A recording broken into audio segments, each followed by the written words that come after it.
ठीक हो जाएगा। किसी का ब्रेकअप हो चुका है, उस कोई पीड़ा से गुजर रहा है और स्टूडेंट्स पर वो पीड़ा पास ऑन कर रहा है मुश्किल पेपर के थ्रू। हाँ, हो सकता है, ये हो सकता है। मैं अक्सर कहता हूँ कि असल में बहुत कम लोग हैं जो डिटैच होके काम कर पाते हैं। जी। जैसे अगर मैं ज़िंदगी में, जैसे आपका एग्जांपल ले, आपका ब्रेकअप हुआ कुछ दिन पहले जैसा आपने बताया। अब आपके मन में 2 बातें हो सकती हैं। आपको जितना मैं समझ रहा हूँ आपके मन में दूसरी बात ही होगी, लेकिन मैं एक समझाने के लिए कह रहा हूँ। श्योर। कुछ लोग इस माइंडसेट में आ जाते हैं कि मेरा हुआ है तो फिर कोई भी प्रेम ना कर पाए दुनिया में। कोई भी करेगा तो मुझे जलन होगी, चुभन होगी। ये वो स्थिति है जब मैं चाहता हूँ कि मेरा दुख हर आदमी का दुख बन जाए। जी। और सुख के मामले में उल्टा चाहते हैं कि सबका सुख मेरा सुख हो जाए और दुख मेरा सबका हो जाए।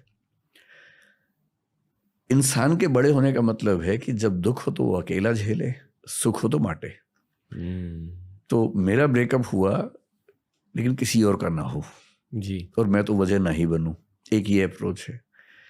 यूपीएससी के कोई भी एग्जाम हो, मैंने कई एग्जामिनर्स को, क्योंकि मैं टीचिंग की दुनिया में हूँ, डीयू में भी पढ़ाया मैंने कुछ समय तक, तो एकेडमिक्स के लोगों को जानता हूँ। कम लोग हैं जो अपनी कुंठाओं से बाहर निकल पाते हैं। बहुत लोग इस कुंठा में, फ्रस्ट्रेशन में जिंदगी भर रहते हैं कि मैं जो नहीं कर पाया था कोई और कैसे कर लेगा। और ये सैडिज्म होता है, जी। सबकी जिंदगी में दुख पैदा करना और उसको एंजॉय करना। जी। मेरे ख्याल से सबसे गहरी ट्रेनिंग एकेडमिक्स में, एजुकेशन में ये चाहिए कि एक कायदे का इंसान कैसे बना जाए और बिना सैडिस्ट हुए दूसरों की खुशी में थोड़ी अपनी खुशी तलाशने की आदत हमें पड़ जाए तो बेहतर है। एम्पैथी की ट्रेनिंग। एम्पैथी की ट्रेनिंग, एम्पैथी।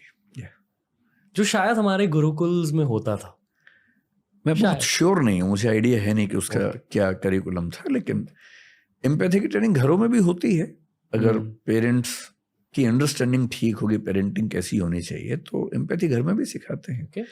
अगर दादाजी घर में हैं, दादी जी घर में हैं और बच्चों से कहते हैं कि उनके पैर दबाओ रोज रात को, अब इसको हो सकता है कोई वेस्ट के नज़रिए से चाइल्ड लेबर कहे या चाइल्ड एक्सप्लॉयटेशन कहे, पर मेरी नज़र में इससे बच्चा 2 चीज़ें सीखता है। एक वो ह्यूमिलिटी सीखता है, विनम्रता सीखता है, और एक एम्पैथी सीखता है कि अगर मेरे दादाजी की टांगों में दर्द रहता है और मैं उनके पैर दबा रहा हूँ, तो एक तो मैं आधा घंटा उनके साथ गुजार रहा हूँ, दूसरा मुझे ये समझ आ रही है बात कि मेरा जीने का धर्म केवल मौज करना नहीं है, सेवा करना भी मेरे जीवन का एक हिस्सा है, और मैं उनके दर्द को नहीं बांटूंगा तो कौन बांटेगा।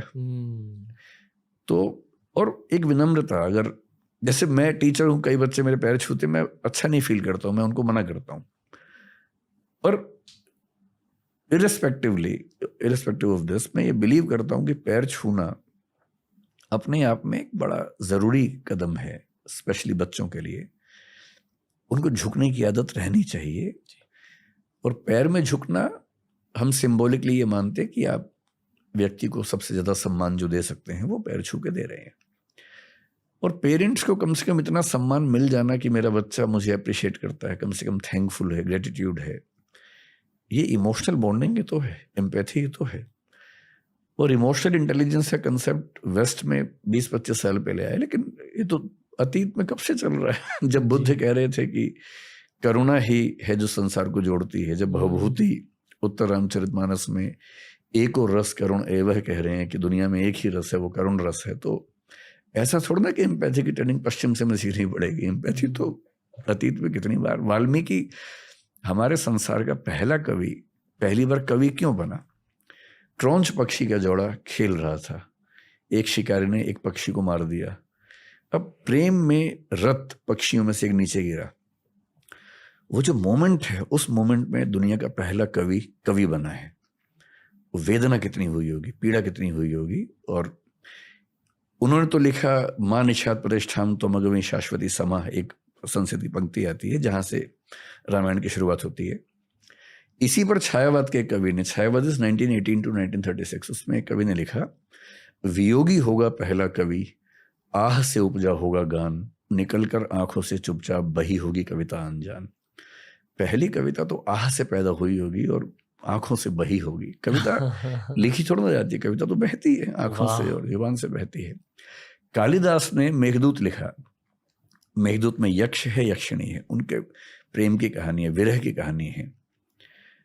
और एक कवि है नागार्जुन, उन्होंने कालिदास पे लिखा और कहा, कि एक पंक्ति आती है, अमल धवल गिरी के शिखरों पर प्रियवर तुम कब तक सोए थे, कालिदास सच सच बतलाना, रोया यक्ष के तुम रोए थे। यक्ष नहीं रोया था, यक्ष की आंखों से जो बह रहा है कालिदास तुम्हारे आंसू हैं।